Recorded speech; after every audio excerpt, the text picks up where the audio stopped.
हमारे गेस्ट हैं, thank you for coming and joining us on this workshop. तो हम ये चाहते हैं कि आप हमारे बारे में जानें कि हम ऑपरेशन थिएटर में कौन कौन सी सर्विसेज दे रहे हैं और हमारे ऑपरेशन थिएटर किस तरह के और क्यों हम कहते हैं हमारे ऑपरेशन थिएटर बाकी मुल्तान में या साउथ रीजन में बाकी से अलग है।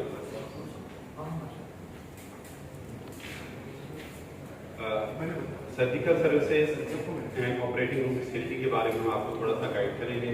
सब लोगों को पता है कि ऑपरेशन थिएटर में दो तरह के प्रोसीजर्स होते हैं, elective and trauma and emergency. हमारे पास 4 मॉड्यूलर ऑपरेशन थिएटर है और जिनके अंदर आपको हम बाकियों से अलग क्यों है कि we have the environment which is clean, sterilize and control environment है, ऑप्टिमल लाइटिंग एंड इक्विपमेंट है हमारे पास, humidity and temperature control environment है। आप जिस तरह का प्रोसीजर करें, अगर आप आर्थोप्लास्टिक करें तो आपको टेम्परेचर ह्यूमिडिटी चेंज चाहिए, आप उसको खुद से चेंज कर सकते हैं सर्जन कंट्रोल पैनल के साथ। HEPA filter, laminar flow and flow control. HEPA filter and laminar flow ये बहुत ही इंपॉर्टेंट चीज है ऑपरेशन थिएटर के अंदर during the procedure to control the particle count. HEPA filter क्या करते हैं कि 5 नैनोमीटर से जो छोटे पार्टिकल्स होते हैं उनको फिल्टर नहीं कर पाते, लेकिन 5 माइक्रोन से जो बड़े पार्टिकल्स हैं उनको फिल्टर कर देता है, एयर के अंदर वो होते ही नहीं।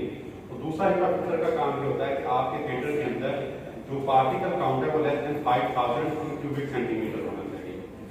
और तीसरा इसमें फ्लो कंट्रोल लिखा हुआ। फ्लो कंट्रोल में अगर आपके पास थिएटर में कोई ट्यूबरक्लोसिस का पेशेंट आता है तो आपको थिएटर का एनवायरनमेंट जो है वो नेगेटिव प्रेशर में कन्वर्ट करना होता है ताकि उसके जो जर्म्स हैं वो स्प्रेड आउट थिएटर से बाहर हो। बाकी सब प्रोसीजर्स के लिए आपको थिएटर का जो प्रेशर है वो पॉजिटिव रखना होता है। लेकिन कोई भी इन्फेक्टेड केस हो, जैसे कोविड के दिनों में हमें इसकी बहुत ज़्यादा जरूरत थी, हमें थिएटर को नेगेटिव प्रेशर में कन्वर्ट करना पड़ता था ताकि कोविड जो है एयर ऐसा स्प्रेड आउट थिएटर से बाहर ना निकले। तो हमारे पास थिएटर के अंदर ये भी फैसिलिटी है कि आप उसको नेगेटिव और पॉजिटिव प्रेशर दोनों भी कन्वर्ट कर सकते हैं। इस तरह का आप प्रोसीजर करते हैं उसी हिसाब से।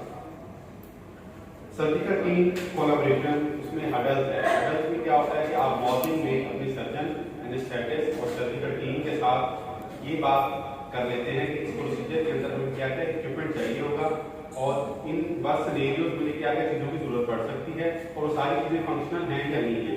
तो इसका फायदा ये होता है कि जब आप प्रोसीजर के अंदर खड़े होकर आपको किसी भी चीज़ की परेशानी का सामना नहीं करना पड़ता कि मेरी ये इक्विपमेंट काम नहीं कर रहा या मेरे पास ये चीज़ अवेलेबल नहीं है, तो ऑन सेट आपको फौरन से कोई चीज़ में परेशानी नहीं होती। Advance technology in operating room में ये हमारे ऑपरेशन थिएटर की पिक्चर्स हैं जिसमें जो आपके मेडिकल मशीन हैं वो भी थिएटर के अंदर डिस्प्ले हो रहे होते हैं और सारा कंट्रोल जो है वो अंदर से आप सर्जिकल टैग आप उसको बता देते हैं, आप चेंज कर सकते हैं positive pressure, negative pressure, temperature, humidity. और मॉड्यूलर थिएटर की जितनी भी वॉल्स हैं वो एंटी माइक्रोबियल वॉल है। ये माई थिएटर्स की पिक्चर्स हैं। उसके अलावा हमारे पास state of the art CSMT services है। हम कोई भी चीज़ जो यूज़ करते हैं ड्यूरिंग प्रोसीजर वो स्टीराइल यूज़ करते हैं, चाहे वो लो टेम्परेचर पे स्टीराइल होती है या स्टीम स्टरलाइजेशन में उसको जरूरत पड़ती है। लो टेम्परेचर स्टरलाइजेशन में साउथ पंजाब में हम वाहिद हॉस्पिटल हैं जिनके पास प्लाज्मा स्टरलाइजर है जो 34 डिग्री सेंटीग्रेड के चीज़ों को स्टीराइल कर देता है। उसके अलावा हमारे पास 5 बेड का रिकवरी रूम है with ventilator and basic monitoring के साथ। और 5 बेड हमारे पास सर्जिकल आईसीयू है विद सेपरेट आइसोलेशन रूम। अगर किसी पेशेंट जो जिसको आइसोलेशन में रखने की जरूरत है उसको हम आइसोलेशन रूम में रखते हैं। इसके अलावा हमारे पास सर्जिकल सर्विसेज में कौन कौन सी सर्विसेज हम प्रोवाइड कर रहे हैं। हम जनरल सर्जरी में laparoscopic, pedometry, liver and colorectal surgery कर रहे हैं। 60% of our cases are laparoscopic with conversion rate of 10% जो इंटरनेशनल कन्वर्जन रेट है। और लैप्रोस्कोपिक सर्जरी में सारे जो कॉम्प्लेक्स केसेस है वो करें LAR, APR वगैरह।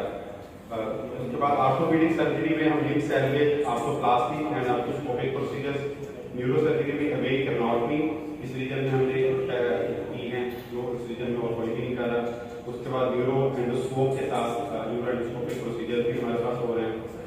उसके उसके बाद न्यूरो नेविगेशन जो है ये एक ऐसी मशीन है जो आपको ट्यूमर की आइडेंटिफिकेशन बताती है कि ड्यूरिंग प्रोसीजर आप उसमें चेक कर लेते हैं मेरा ट्यूमर पूरा रिसेक्ट हो गया है या भी रहता है। तो न्यूरो नेविगेशन से आप वो चीज़ों को आइडेंटिफाई करके आप ट्यूमर की सेक्शन कंप्लीट कर सकते हैं। Microscopic spine surgery and brain surgery. ENT services में हमारे पास एंडोस्कोपिक ईएनटी प्रोसीजर है, माइक्रोस्कोपिक एंड कोक्लियर इम्प्लांट भी हम करते हैं। यूरोलॉजी शब्द में एंडो यूरोलॉजी में laser RER laser and PCR के प्रोसीजर हैं जो हम कर रहे हैं। कार्डियोवैस्कुलर सर्जरी में minimal invasive and beating heart surgery और OB kind gastroscopic and open दोनों सर्जरीज हो रही हैं। प्लास्टिक एंड एस्थेटिक्स प्रोसीजर की